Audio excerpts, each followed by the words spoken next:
Dot dan teman-temannya pergi ke restoran untuk mencari gym leader Aoki, yang kebetulan saat itu memang sedang makan siang di tempat tersebut.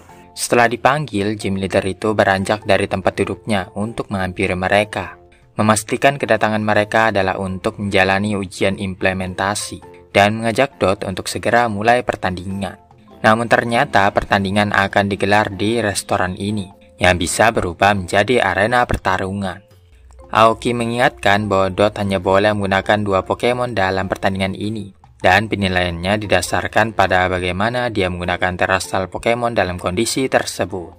Dot milih Quaxly, sementara Aoki milih Dunsparce. Quaxly mulai pertandingan dengan melancarkan Water Gun, namun Dunsparce bisa menangkisnya. Seketika Dunsparce pun menggunakan Snake Glare, membuat Quaxly sama sekali tidak bisa bergerak, sehingga Dot pun mengganti Pokemonnya dengan Tinkating. Meskipun awalnya dia ketakutan, namun Tinkating bisa mengimbangi kekuatan Dunsparce tersebut. Aoki yang menyadari akan hal ini, mengganti Pokemonnya dengan Staraptor, berhasil menghindar tepat pada waktunya, serta mengalahkan Tinkating tersebut. Dot yang pantang menyerah, mengirimkan Quaxly kembali ke arena. Quaxly melancarkan Water Gun yang di follow up dengan Pound. Akan tetapi, Staraptor mengcounternya dengan Hurricane, dan mulai menghujaninya dengan Air Slash. Memanfaatkan asap untuk bersembunyi, Quaxly berputar untuk menyerang musuhnya dari arah belakang. Staraptor yang mengetahui akan hal itu, meng-cancel serangannya dengan Wing Attack. Meskipun begitu, Quaxly masih bisa bangkit. Dan setelah mempelajari gerakan musuhnya, akhirnya Quaxly bisa mengkombinasikan beberapa move yang dipelajarinya dari para Pokemon yang pernah ditemuinya. Dikarenakan kerja kerasnya tersebut, Quaxly pun berevolusi menjadi Quaxwell. Sambil mengagumi Pokemonnya yang telah berevolusi, Dot menggunakan kesempatan ini untuk mengaktifkan terastal Pokemon. Tapi di balik keunggulannya itu, rupanya efek Snake Glare masih menempel di tubuhnya, membuatnya kesulitan bergerak. Aoki memanfaatkan kesempatan ini untuk mengaktifkan terastal Pokemon juga.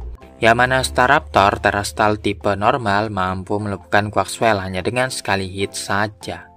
Namun meskipun kalah, Dot dinyatakan lulus ujian implementasi.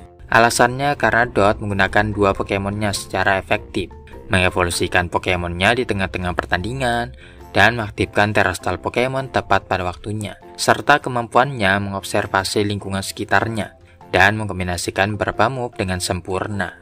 Dot pun berterima kasih kepada Aoki yang telah mengajarinya cara bertarung yang baik dan benar.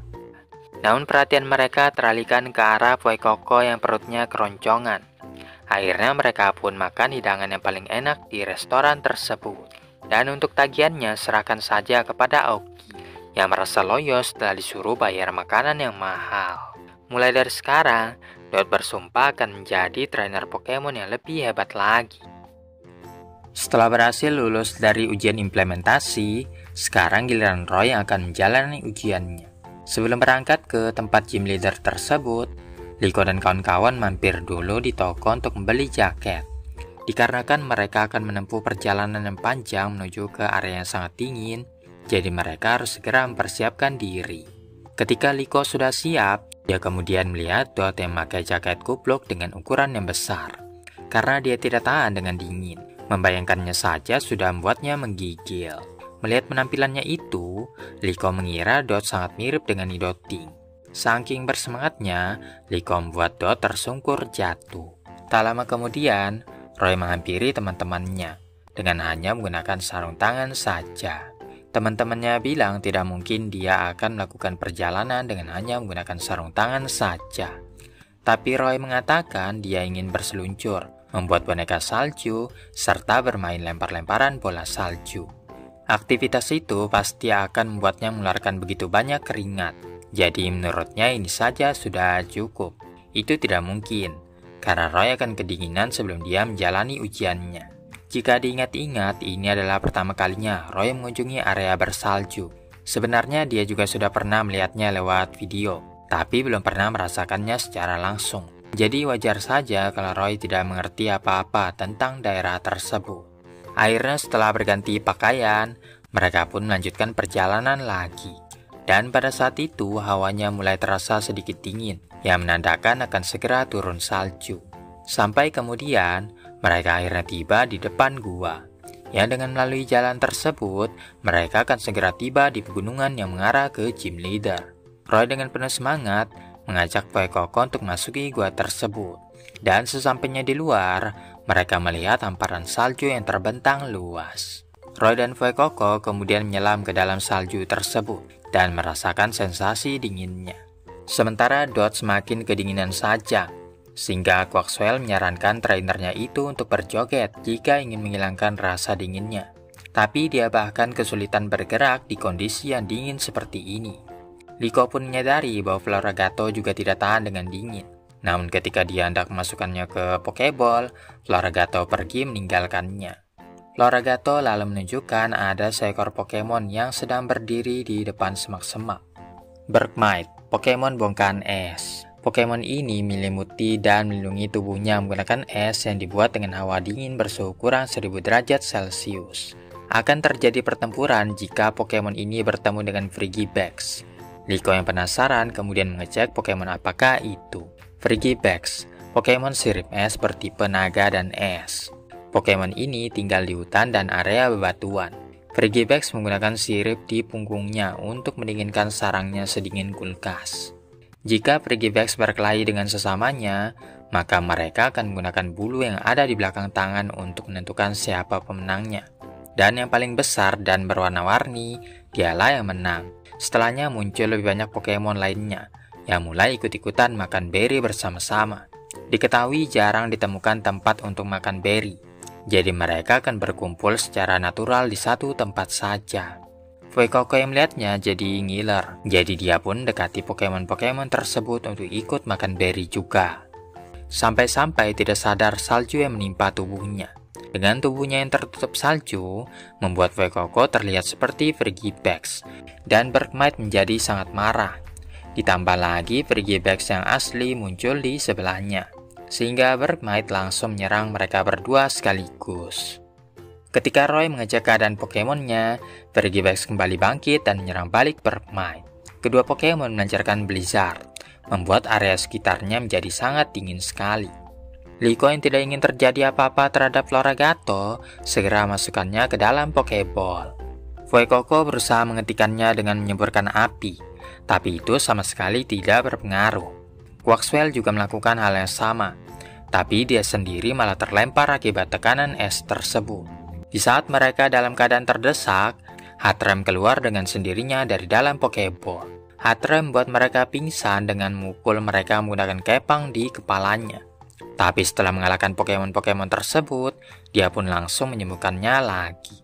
Setelahnya Berkmite dan Frigibax menghentikan pertengkaran mereka dan berlalu pergi begitu saja. Roy lalu mengajak teman-temannya untuk melanjutkan perjalanan lagi. Singkat cerita, mereka pun tiba di depan danau yang beku, di mana mereka memutuskan untuk beristirahat sejenak di tempat tersebut. Liko membiarkan Terapagos berseluncur di danau yang beku dan bermain bersama teman-temannya. Ketika Dot sibuk merekam aktivitas mereka, Roy mengajaknya untuk ikut bermain. Yang walaupun dia tidak mau, tapi tidak bisa menolak ajakannya itu. Liko yang melihat teman-temannya bermain dengan gembira, dia pun tidak ingin melewatkan kesempatan ini. Mengeluarkan Floragato agar mereka semua bisa bermain bersama-sama. Dengan berbaring di tumpukan salju, menyalakan api unggun di sebuah lubang, serta membuat boneka salju. Dan akhirnya menutup kegiatan ini dengan berfoto-foto. Saat melanjutkan perjalanan, Roy dan Fuecoco menemukan Pokemon lainnya, yaitu Capcu. Disarankan untuk berhati-hati jika Capcu bersin, karena ingusnya yang terbalut hawa dingin dapat menyebabkan radang dingin jika terkena. Namun begitu dia berbalik, Beartrix yang merupakan induk dari Pokemon tersebut telah mengepungnya dari arah belakang. Tidak ingin mencari masalah, Roy dan Fuecoco milih mundur, tapi malah tersandung dan mengenai Capcu, menyebabkan Pokemon beruang kecil menangis. Beartrix yang melihat anaknya diganggu, berniat menghabisi Roy dan Fuecoco, dan mereka pun menyadari situasi berbahaya tersebut. Liko dan Dot juga melihat temannya dalam keadaan terdesak, sehingga Floragato dan Quaxwell pun diperintahkan untuk menghalangi pandangan Beartrix, memberi kesempatan bagi mereka untuk melarikan diri. Setelah berhasil melarikan diri, mereka melihat sebuah kabin dan memutuskan untuk masuk ke sana. Setidaknya mereka bisa beristirahat sebentar di tempat tersebut, menghangatkan badan serta memulihkan kondisi tubuh mereka. Roy menyempatkan diri untuk melihat foto-foto yang diambilnya tadi, dan merupakan pengalaman yang sangat menyenangkan bisa bermain di area salju. Seketika dia pun menemukan foto-foto kenangan lainnya, menyadari mereka telah bertemu dengan banyak orang dan Pokemon yang memberikan pelajaran berharga. Dikarenakan perjalanan masih sangat jauh, mereka pun memutuskan untuk bermalam di sini dan berangkat lagi pada pagi harinya. Dan selagi masih ada waktu, mereka menggunakannya untuk mencari kayu bakar untuk membuat api unggun. Dengan bantuan Pokemon-Pokemonnya, Roy pun mendapatkan banyak sekali kayu bakar. Namun di saat hendak kembali pulang, dia menyadari bahwa Fuecoco telah menghilang. Padahal mereka harus segera kembali sebelum hari gelap, dan juga mulai turun salju. Oleh karenanya, dia menyuruh Kilowattrel untuk mencarinya lewat udara, sementara dia akan mencari lewat darat. Rupanya Fuecoco terjatuh ke jurang saat sedang mencari kayu bakar. Roy yang tidak mengetahui akan hal ini masih mencarinya dengan cemas. Beberapa saat kemudian, dia pun menemukan Pokemonnya yang tertutup salju. Tapi ternyata itu bukan Fuecoco, melainkan Frigibax. Dan setelah melihat boneka salju yang mereka buat tadi, Roy menyadari rupanya dia hanya berputar-putar saja di tempat yang sama. Fuecoco yang mendengar suara trainernya, dia pun bergegas mencari sumbernya. Tapi di saat dia sudah hampir bertemu dengan Roy, Fuecoco tertimpa salju, membuat kehadirannya tidak disadari oleh trainernya sendiri. Akhirnya mereka pun berpisah tanpa saling mengetahui satu sama lain. Sementara itu, Liko telah kembali ke kabin, bertemu dengan Dot yang sedang menyalakan api unggun. Mereka penasaran kemana perginya Roy, yang belum juga kembali-kembali hingga saat ini. Roy masih terus mencari Fuecoco dan merasa sangat bersalah karena telah meninggalkannya seorang diri kedinginan di tempat seperti ini. Roy bertekad untuk mencarinya sampai ketemu dan mulai melantunkan nyanyian penuh semangat. Fuecoco yang tadinya sudah menyerah, tapi setelah mendengar suara Roy, dia pun berlari menuju ke sumber suara tersebut. Betapa bahagianya ketika mereka dipertemukan kembali dengan Roy dan Fuecoco yang saling berpelukan.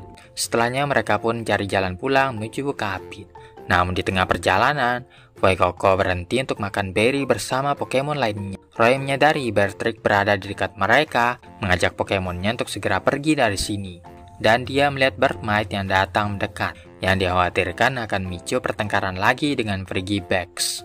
Roy pun mendapatkan ide dengan menyamarkan Frigibax agar mirip dengan Fuecoco, sehingga pertarungan pun dapat dihindarkan. Namun setelahnya salju menimpa Fuecoco, membuatnya jadi terlihat seperti Frigibax. Ketika Bergmite siap menyerang, Fuecoco bersin dan jadi mirip dengan Capcu, sehingga Bergmite mengurungkan niatnya untuk bertarung. Dan setelah mengetahui bahwa Roy adalah orang baik-baik, Beartrix pun tidak menyerangnya lagi dan malah ikut berkumpul bersamanya. Setibanya Roy di kabin, teman-teman yang mengkhawatirkannya menanyakan apa yang terjadi padanya. Roy mengatakan sedang bermain bersama Beartrix, dan karena saking asiknya, dia melupakan kayu bakarnya yang tertinggal di suatu tempat. Tapi Roy beralasan bahwa dengan meluk Fuecoco saja, dia akan merasa hangat dan nyaman. Pada malam harinya, saat semuanya tertidur, terlihat foto Roy bersama dengan Beartrix dan yang lainnya.